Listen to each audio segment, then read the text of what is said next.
Saudara, sore ini di minggu yang terakhir bulan Agustus, karena besok kita sudah masuk bulan yang baru, bulan September, merdeka menjadi tema kita di bulan Agustus. Dan pada minggu yang terakhir kita akan belajar bersama-sama merdeka finansial. Financial freedom atau merdeka dalam keuangan.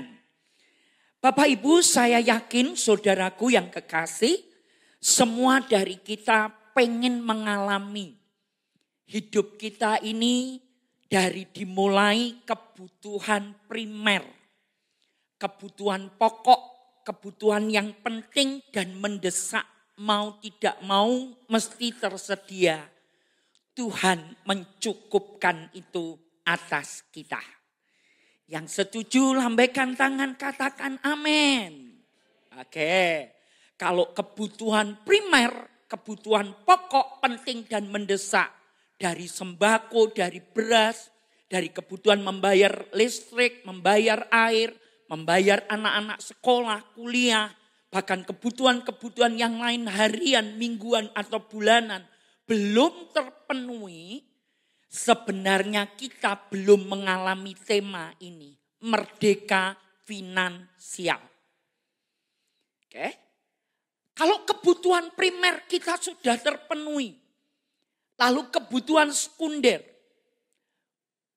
penting tapi tidak mendesak, menyalurkan semua hobi kita dan kelebihan-kelebihan yang kita miliki atau menambahkan lagi, meluaskan investasi kita karena bagian-bagian dari kebutuhan sekunder penting tapi tidak mendesak sudah terpenuhi atas kehidupan Bapak Ibu Saudara, maka saya harus ngomong, Bapak Ibu Saudara, berbahagialah Anda karena kemungkinan besar Anda sudah merdeka finansial. Pertanyaannya, apa itu merdeka finansial? Kondisi di mana seseorang bukan hanya sekedar punya uang banyak.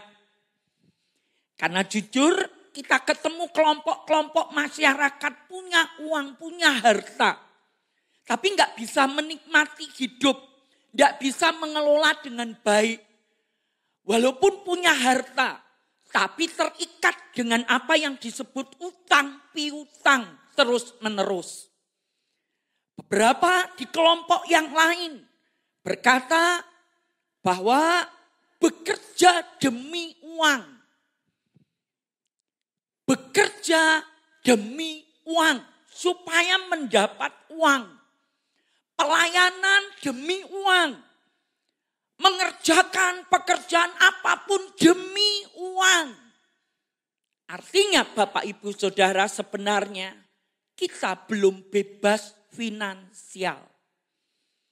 Karena segala sesuatu, kekuatan apapun kita kerjakan demi mendapatkan uang. Bebas finansial, uang yang bekerja buat kita. Dan kita hanya akan menikmati apa yang dikerjakan oleh uang untuk kita. Dan orang-orang yang mengalami merdeka keuangan, siapapun kita, usia kita, baik dari anak muda sampai kita dewasa lansia.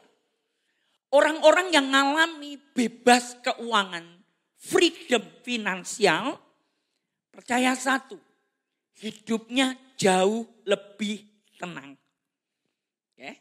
Kenapa?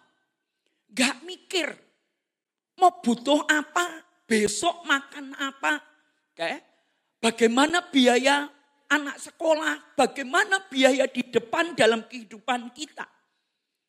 Karena dia tahu orang-orang yang bebas finansial, merdeka finansial, tahu persis. Kalau aku punya pekerjaan ini, aku punya bisnis ini, aku punya usaha ini, aku mendapat keuntungan, aku mendapat gaji dari situ, aku mendapat salary dari situ. Aku tahu Aku akan memanage semuanya dan tepat memberikan pada tempatnya sesuai kebutuhan. Makanya orang-orang yang merdeka finansial gak was-was, gak cemas, gak khawatir tentang apa yang terjadi. Maaf, salah satunya gak pikirannya stres karena harus dituntut membayar. Oke. Entah itu yang namanya giro, BG, atau nota-nota yang sepertinya wajib angsuran-angsuran yang perlu dibayarkan. Sore ini Anda dan saya berbahagia karena akan mendengar apa toh keinginannya Tuhan kita Yesus Kristus buat Bapak, Ibu, Saudara dan saya. Yohanes 10 ayat 10b. Ini yang Tuhan Yesus memberikan untuk Bapak, Ibu, Saudara dan saya.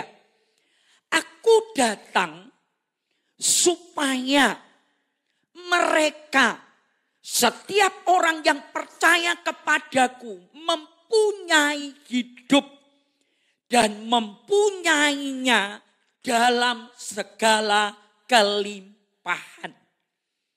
Bahasa yang lain yang saya boleh sampaikan, aku datang kata Yesus supaya kita mempunyai hidup. Bukan hanya hidup nanti sesudah kekekalan, sesudah kita pulang ke surga. Tidak ada lagi mikir utang di situ, tidak ada lagi mikir uang di situ, tidak ada lagi mikir bayar utang dan lain sebagainya di situ. Yang ada adalah sukacita seperti janji Tuhan di kerajaannya di surga. Tapi ia juga berkata, di dunia ini, di kota Salatiga di mana kita ditempatkan, di Kabupaten Boyolali, di Kabupaten Semarang di mana kita ditempatkan, Tuhan berkata, aku datang supaya engkau memiliki hidup dan mempunyainya dalam segala kelimpahan sehingga kamu mengalami bebas finansial. Kamu mengalami betul-betul, gak mikir, ya, gak hidupnya tiap hari dipenuhi dengan segala macam kekhawatiran. Mau makan apa, mau bayar gimana, lalu kalau kira-kira cukup enggak dengan apa yang kami butuhkan kalau pendapatannya seperti ini, segini jumlahnya. Yesus sore ini berkata buat Anda dan saya, Dia mau memberikan hidup dalam segala kelimpahan.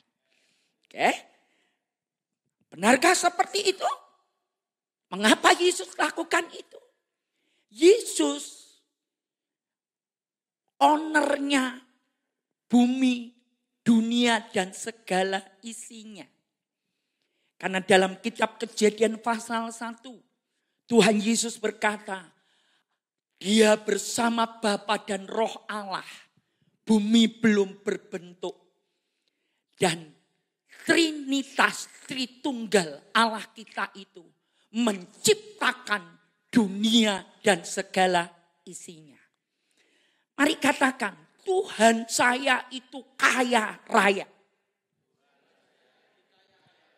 Yang yakin Tuhan Yesus kaya raya, ucapkan ini dengan suara lebih besar lagi. 1, 2, 3.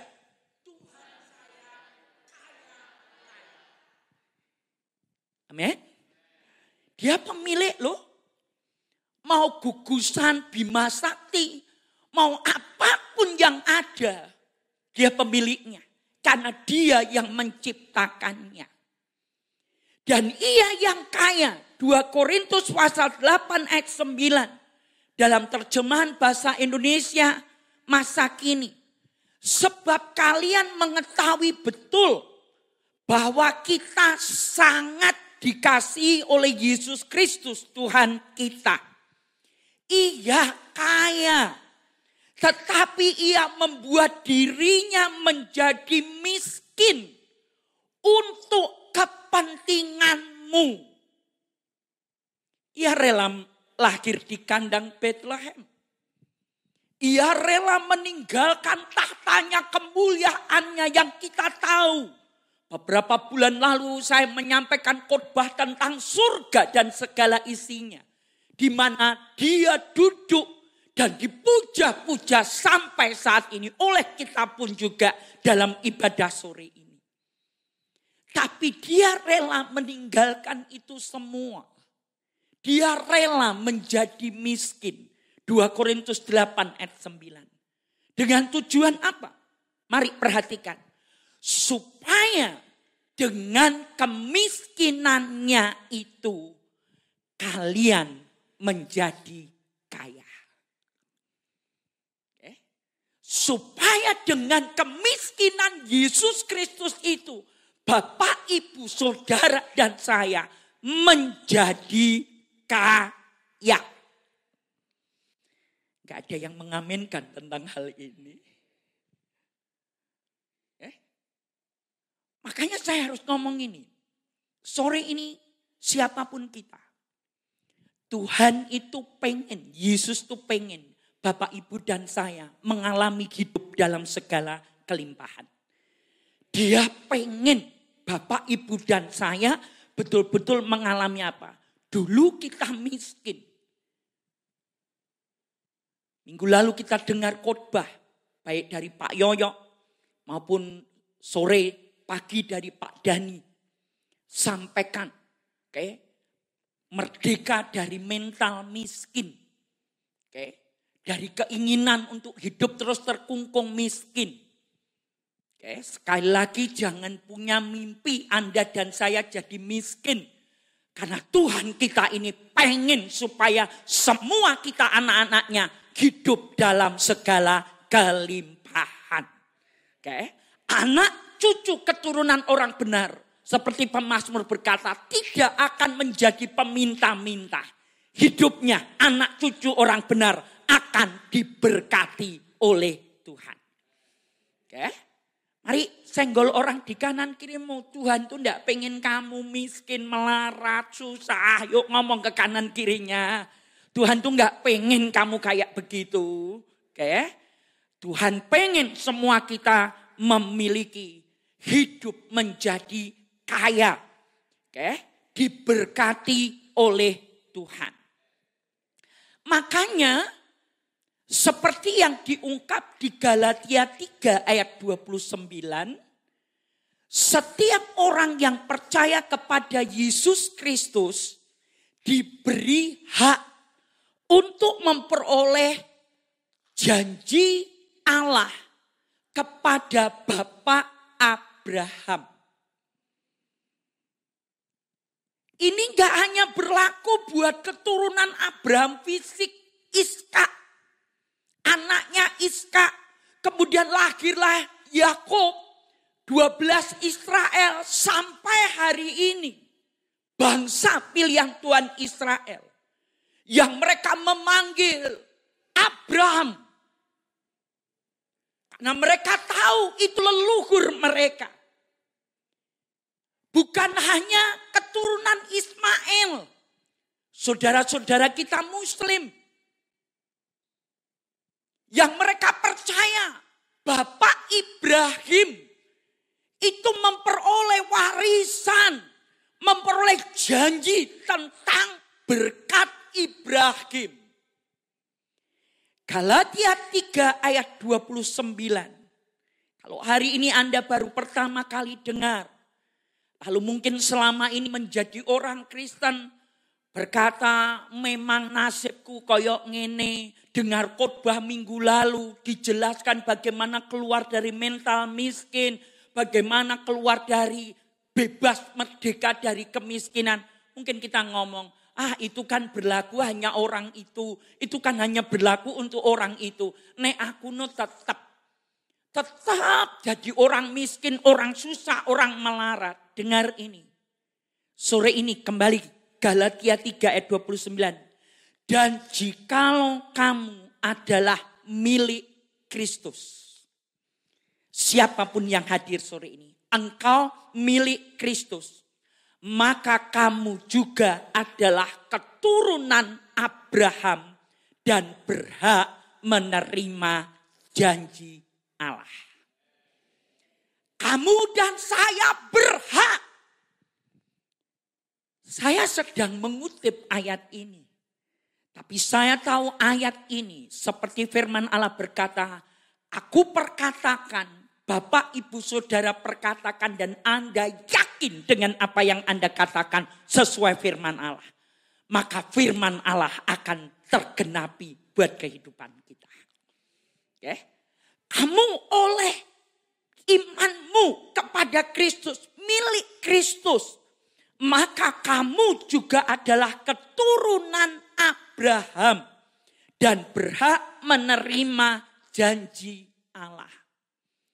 Kalau Bapak Ibu Saudara mengikuti peta politik dunia beberapa waktu ini, kurang lebih tahun lalu atau 2 tahun lalu, ada sebuah perjanjian yang diadakan negara-negara Arab, Uni Emirat Arab, negara-negara Unity Arab, ya, termasuk Arab Saudi di dalamnya, lalu Israel, lalu kemudian diwakili oleh Amerika, diwakili oleh beberapa negara yang mereka berkata seperti ini, berketetapan kumpul bersama di Abu Dhabi, kumpul bersama-sama di Qatar, lalu kemudian mereka mendeklarasikan, berdiskusi dalam politik dunia dan kemudian berkata, bukankah kita ini satu leluhur?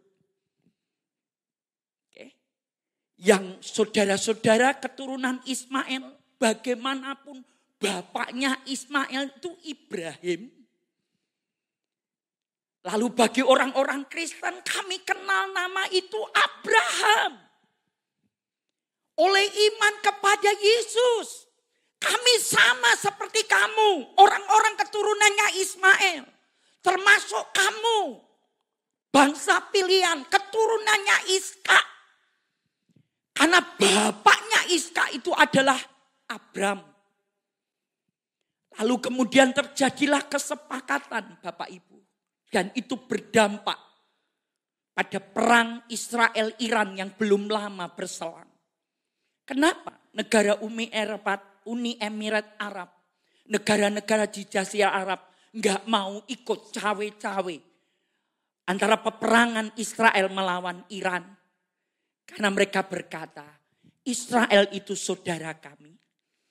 Kami itu sama sebenarnya satu leluhur, namanya Abraham, namanya Ibrahim, namanya Abraham. 3 nama disebutkan dengan istilah nama masing-masing. Tapi sebenarnya kepada satu sosok nama yang Tuhan berkata. Sebuah janji kepada Bapak Abraham dan seluruh keturunannya. Makanya sampai hari ini kita kalau lihat peta, wow, ternyata ada orang-orang yang kemudian tahu persis. Makanya kita bisa melihat sampai hari ini di negara-negara keturunan Ismail, negara-negara Arab, mereka juga diberkati dengan minyak, dengan segala gas alam dan semuanya.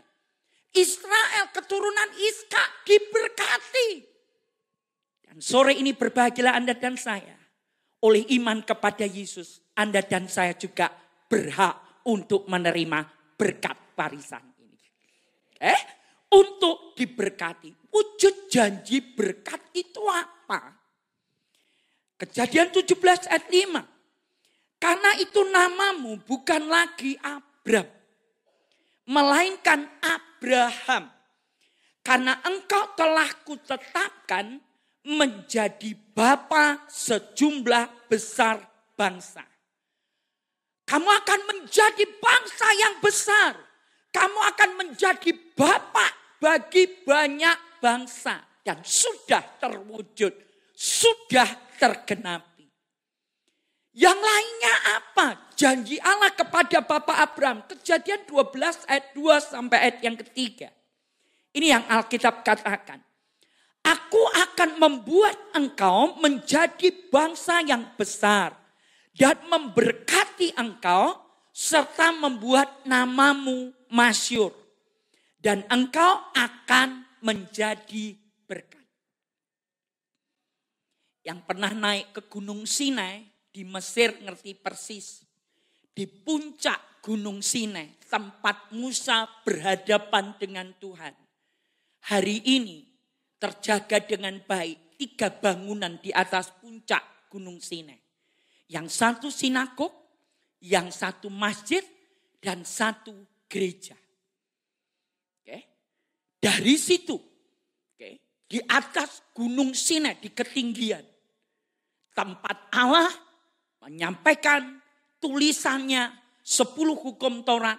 Dan kemudian Musa setelah menghancurkannya karena emosi yang ada, Musa menuliskan kembali dengan tangannya 10 loh dari 2 loh batu. 10 ketentuan hukum Taurat.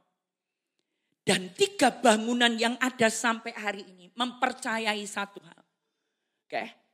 Kita berhak menerima warisan berkat Abraham. Aku akan memberkati orang-orang yang memberkati engkau.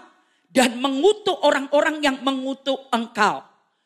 Dan olehmu semua kaum di muka bumi akan mendapat berkat.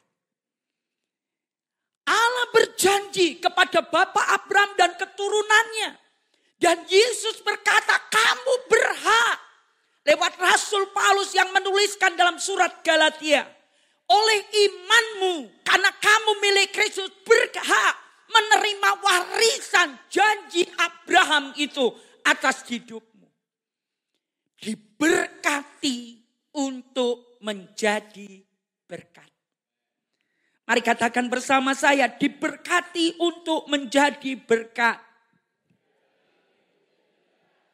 Jadi kalau Bapak, Ibu, Saudara dan saya mulai sore ini terobosan firman terjadi buat hidup kita. Merdeka finansial Anda dan saya diberkati. Ingat ini, Anda dan saya diberkati seperti Bapak Abraham. Sebagai orang yang beriman kepada Yesus, aku diberkati untuk menjadi berkat bagi sesamaku. Aku tidak diberkati untuk diriku sendiri. Makanya saya kok yakin dengan iman dan sesuai firman. Firman yang ditabur tidak akan pernah kembali dengan sia-sia. Firman itu hidup bersama dengan iman di dalamnya. Kalau Tuhan berkata, aku memberkati engkau, maka tidak ada kuasa yang menutupnya.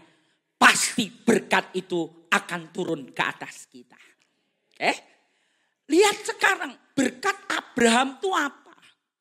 Kejadian 13 ayat 2 dicatat di Alkitab kita. Adapun Abraham sangat kaya, banyak ternak, perak, dan emasnya. Adapun Abraham sangat kaya. Ingat, awal tadi saya sampaikan, Yesus datang, dia mau berikan kita hidup, dan hidup dalam segala kelimpahan. Abraham menjadi contoh bagi kita. Apa yang terjadi waktu dia keluar dari Ur Kasdim, mentaati Tuhan, menuju tanah yang dijanjikan. Apa yang dibawa Abraham? Abraham hanya bawa dirinya, keluarganya kecil, keponakannya, dan tidak ada harta yang mengikuti dia. Tapi apa yang ditulis di Kejadian 13 ayat 2. Di tanah yang dijanjikan Tuhan, Abraham sangat kaya. Banyak ternak, perak, dan emasnya. Saudara, bagaimanapun kalau orang banyak ternaknya, pasti butuh lahan tanah yang besar. Oke. Artinya dari ungkapan Kejadian 13 ayat 2, Bapak Ibu dan saya bisa belajar ini. Logikanya. Ini bukan hanya punya emas, punya perak, punya ternak. Abraham jadi tuan tanah. Karena dia diberkati sehingga bisa membeli tanah. Seperti apa yang ditulis dalam kitab Kejadian. Benar-benar Abraham orang yang mengalami bebas finansial. Pertanyaan saya sore hari ini. Berapa banyak di antara kita pengen hidup seperti Bapak Abraham? Anda dan saya berkata, aku juga mau diberkati. Aku juga mau bebas finansial.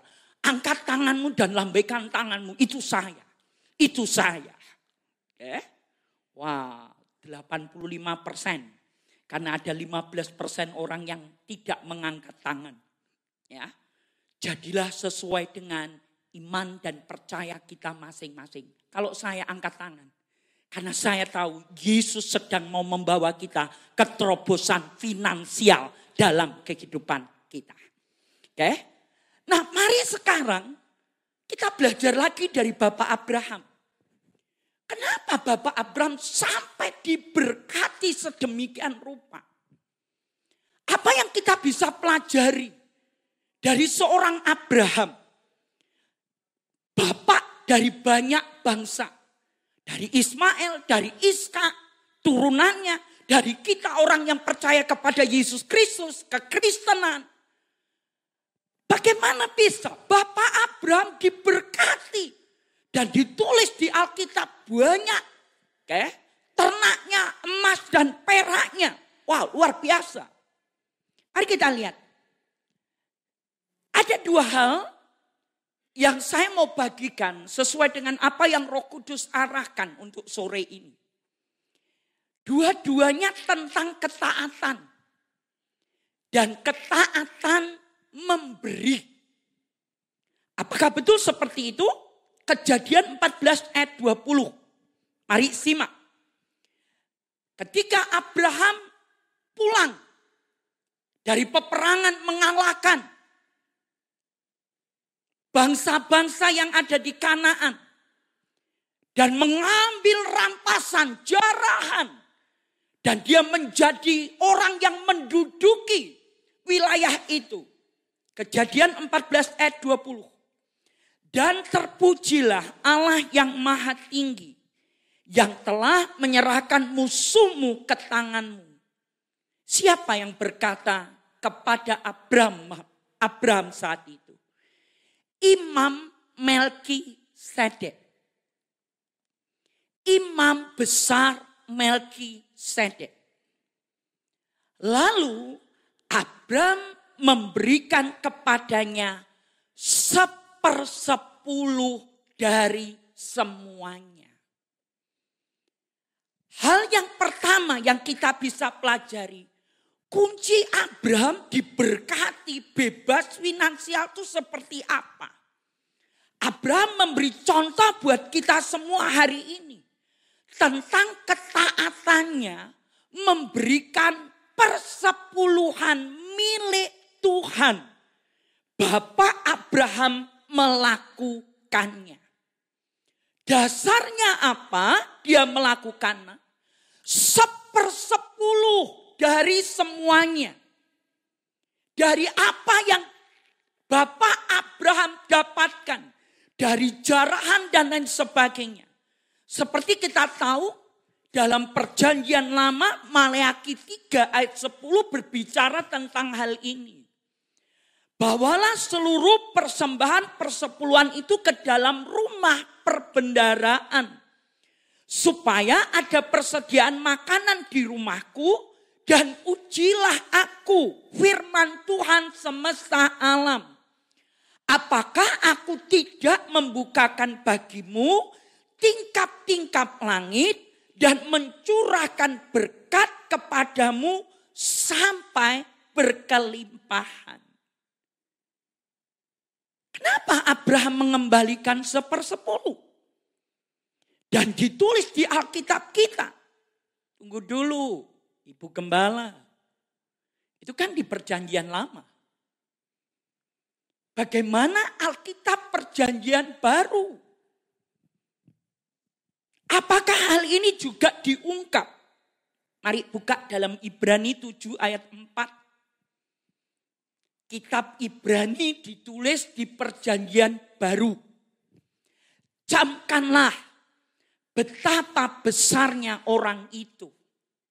Melkisedek yang kepadanya Abraham, bapak leluhur kita, memberikan 1/10 dari segala rampasan yang paling baik. Jadi kalau mau tanya apakah itu hanya di perjanjian lama? Ibrani 7 ayat 4. Kitab Ibrani bukan di perjanjian lama. Kitab Ibrani di perjanjian baru. Apa yang dilakukan Bapak Abraham? Ketaatannya. Mengembalikan 1/10. Nah ini yang menarik untuk kita pelajari. Apa yang dituliskan dalam kitab Maleakhi, apa yang dituliskan dalam kitab Kejadian 14 ayat 20, apa yang dituliskan dalam Ibrani pasal 7 ayat 4. Bapak, Ibu dan saya bisa tarik garis bawah di situ. Abraham memberikan dari segala rampasan perang yang paling baik. Abraham memberikan 1/10 dari seluruh yang ia dapatkan dari berkat Tuhan. Sebelum saya masuk lebih lanjut, kita akan cek dulu.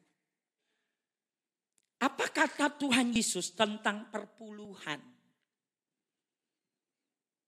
Apa kata Tuhan Yesus, kata Alkitab tentang perpuluhan? Matius 23 ayat 23. Mari kita simak. Yesus berkata, celakalah kamu, hai ahli-ahli Taurat dan orang-orang Farisi. Hai kamu orang-orang munafik. Yesus ngomong apa adanya. Kamu ini orang munafik. Ya, ahli Taurat dan juga orang-orang Farisi. Kita ngerti. Orang-orang Farisi itu orang yang suka cari tahu tentang Alkitab, kitab-kitab.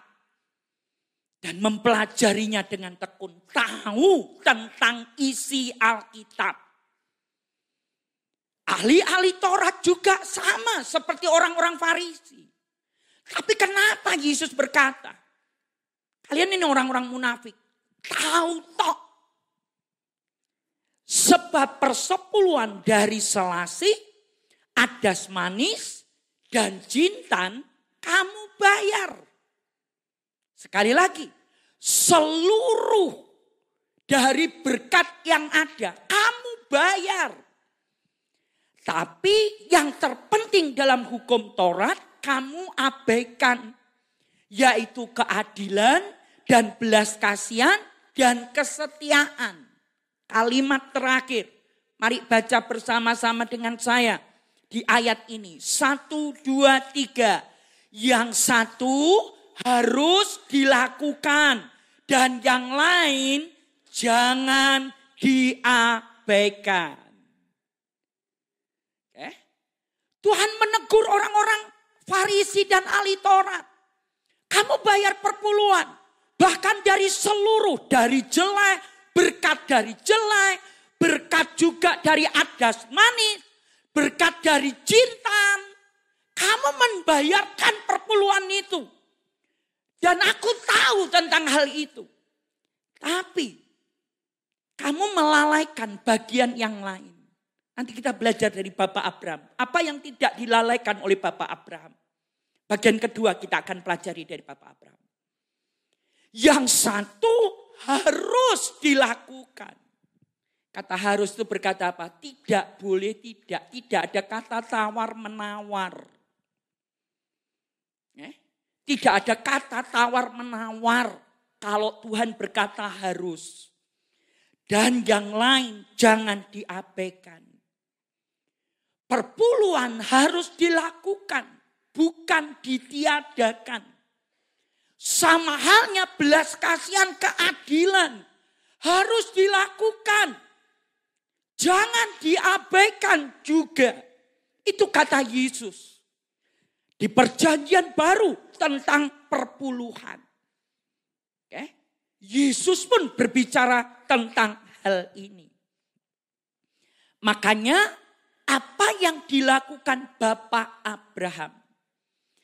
Ada hal yang menarik tentang cara Bapak Abraham menghitung perpuluhan. Oke? Saya dan saudara bisa pelajari. Seperti juga orang Farisi, ahli Taurat melakukannya. Tadi saya singgung, seandainya kita ini bekerja dan terima gaji. Oke? Kalau entah kita ini bekerja di perusahaan, entah kita pegawai negeri, entah kita menerima seleri dan lain sebagainya. Misalnya, kalau mau belajar dari Bapak Abraham tentang ketaatan, gajinya selerinya 3 juta. Uang sakunya mungkin 3 juta. Oke? Maka seperti Bapak Abraham, gak usah ditanya. 10% itu milik Tuhan. Yang Alkitab Yesus katakan, yang satu harus dilakukan, yang lain jangan diabaikan. Maka kita tahu persis, anak-anak Tuhan yang hidup dengan warisan berkat Bapak Abraham. Gak perlu didorong-dorong dipaksa, Anda dan saya akan taat mengembalikan 300.000 itu milik Tuhan. Yang saya akan alokasikan 300.000 itu dari 3 juta. Saya akan hidup dengan 2,7. Dan saya tahu 300.000 itu milik Allah saya. Milik Tuhan saya. Tapi berjalan waktu. Tiba-tiba kita ketemu teman lama. Atau kolega kita. Terima kasih ya. Masih ingat sekian tahun lalu kamu nolongi aku ini. Oh ya, saya sudah enggak ingat itu. Ya, izinkan saya. Oke, tolong jangan lihat nilainya ya. Tapi ini berkat sedikit sebagai rasa terima kasih. Akhirnya Anda dan saya terima. Dan waktu kita buka, karena tidak transfer uang cash. Oh ada 2 juta. Saudara, yang dilakukan Bapak Abraham, yang dilakukan oleh ahli Taurat dan orang Farisi, bukan hanya 300.000, tapi langsung ngerti. 10% dari 2 juta itu, 200.000 itu milik Allah. Sesuai ketetapan Maleakhi 3 ayat 10. Saudaraku, wow. Seharusnya 300. Jadi ada tambahan 200. Kita ikuti hari Minggu sampai mendekati akhir bulan. Kita berdagang. Yang lainnya ngomong sepi. Yang lainnya susah.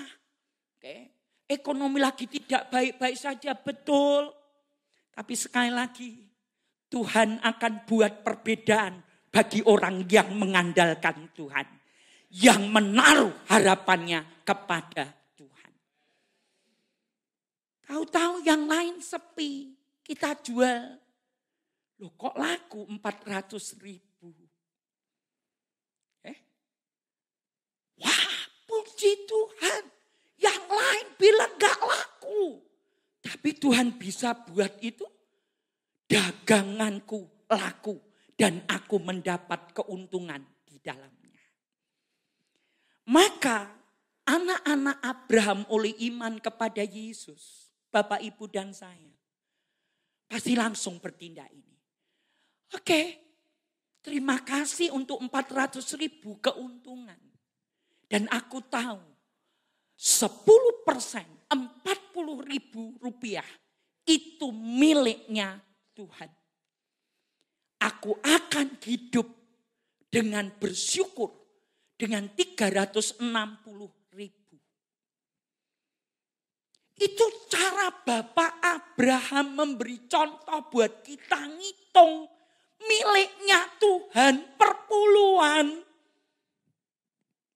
Makanya saya percaya ini, kalau kita semuanya dalam ketaatan penuh kepada Tuhan, saya percaya seperti Tuhan berfirman, enggak segan Tuhan akan memberkati Anda dan saya jauh lebih banyak lagi dari sekarang ini.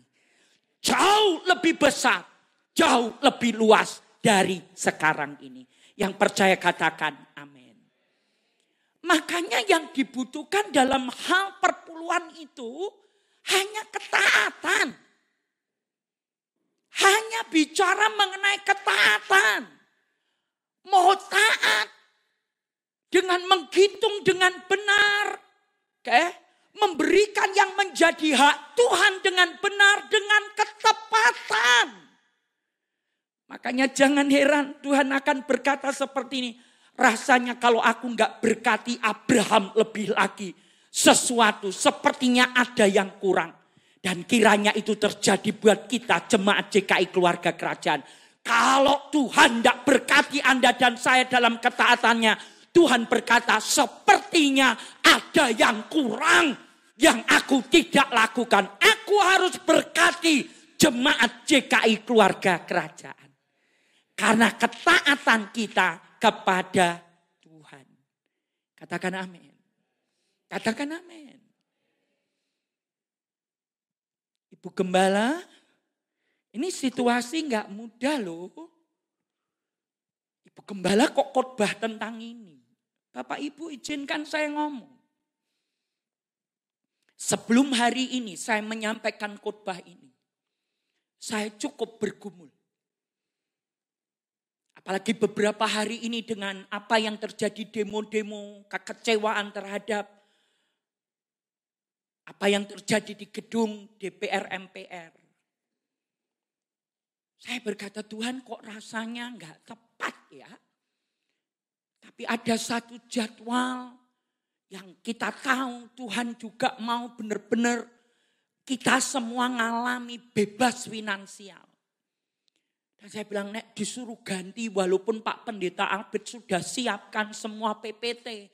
Kalau Roh Kudus suruh saya ganti, saya belajar taat, saya ganti khotbah. Tapi Roh Kudus bilang, enggak nak.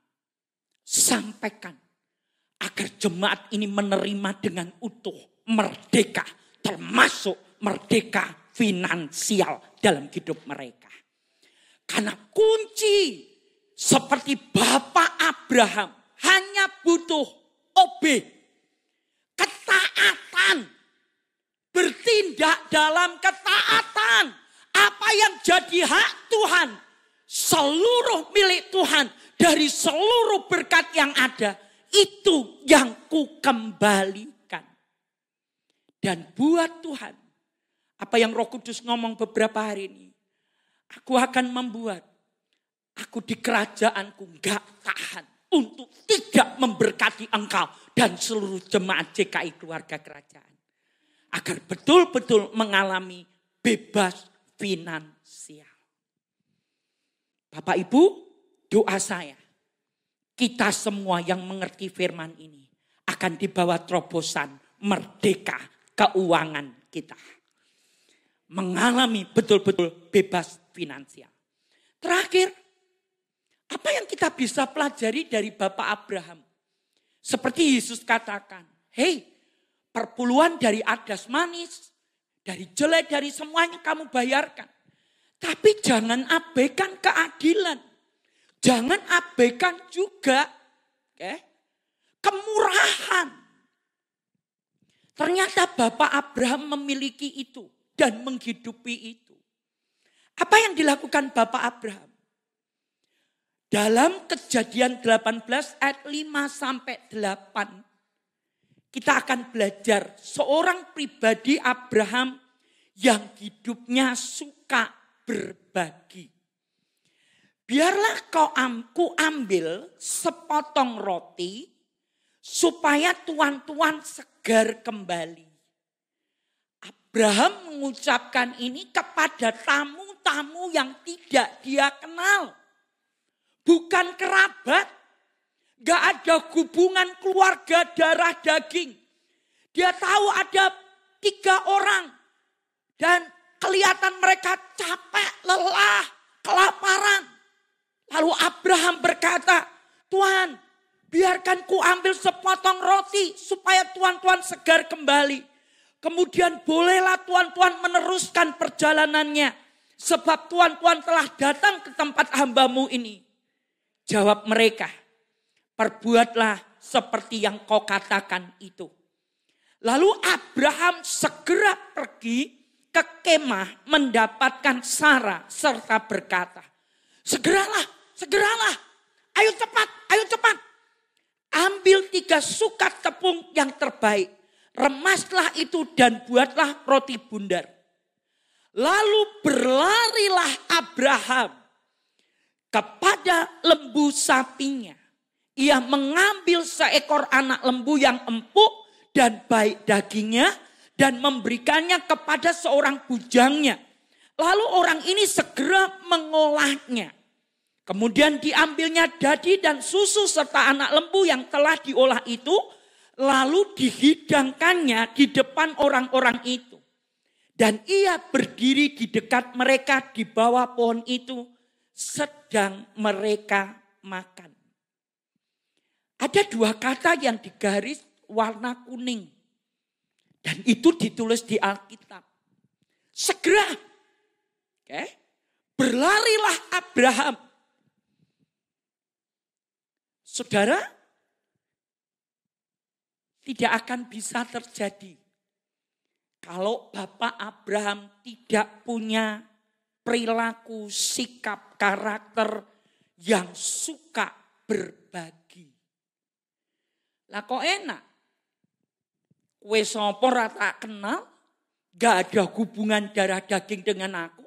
Kok gelem aku repot-repot ngurusi kamu. Gak akan itu bisa terwujud. Kalau Bapak Abraham tidak suka hidup berbagi. Aku sendiri butuh, keluargaku sendiri butuh. Kan bukan prioritas nolongi orang lain. Dari Bapak Abraham, Bapak Ibu dan saya bisa belajar.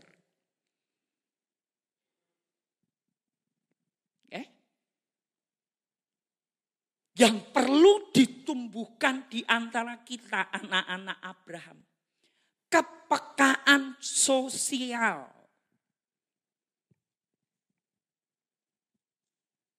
Kepekaan, ketajaman sosial. Sekali lagi 3 pria itu tidak ada hubungan apa-apa dengan Abraham. Abraham baru lihat. Tapi Abraham tahu. Orang-orang ini sedang membutuhkan, sedang kelaparan, sedang kelelahan, butuh ditolong.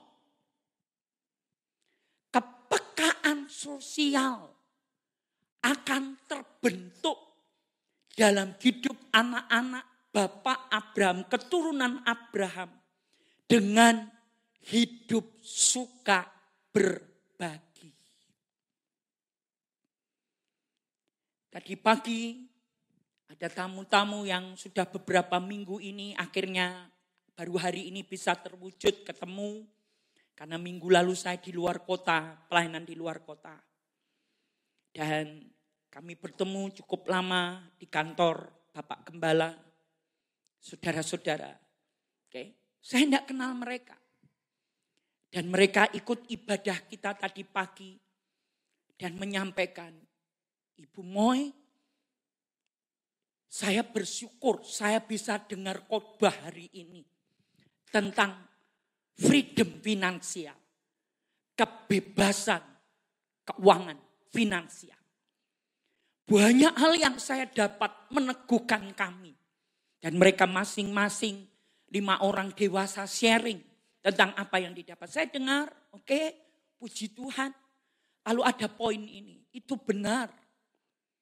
Tentang membangun kepekaan sosial. Suka berbagi. Lalu beliau salah satu ngomong begini. Saya jadi ingat Tuhan Yesus pernah ngomong dan Ibu Moy tadi singgung di dalam khotbah. Satu kali ada orang datang, Yesus berkata dalam Injil, ketok, saudaraku tolong aku kelaparan. Saudaraku tolong aku lagi butuh ini.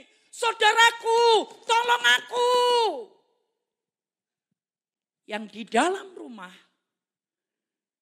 dia tahu dia mampu untuk mengulurkan sedikit makanan buat mereka yang di luar yang mengetuk-ngetuk dengan keras. Yang di dalam rumah dia tahu. Kalau aku mengulurkan dinar, sedikit dinar. Aku tahu dia pasti akan tertolong. Dan selesai masalahnya. Tapi rupanya Yesus berkata, yang di dalam cuek aja. Tetap tutup pintunya. Dan tidak ada, walaupun ngerti, tapi tidak bertindak. Dan Yesus berkata, celakalah kamu. Kalau kamu bisa berbuat baik, kamu tahu, tapi kamu menutup mata. Menggenggam tanganmu erat-erat, tidak terulur. Celakalah kamu. Kenapa Abraham? Bapak Abraham. Apa yang Tuhan janjikan tergenapi. 2 hal ini yang Bapak, Ibu, dan saya perlu terus untuk dikembangkan dalam hidup kita. Sampai kita ngalami bebas finansial. Merdeka dari semua urusan kebutuhan.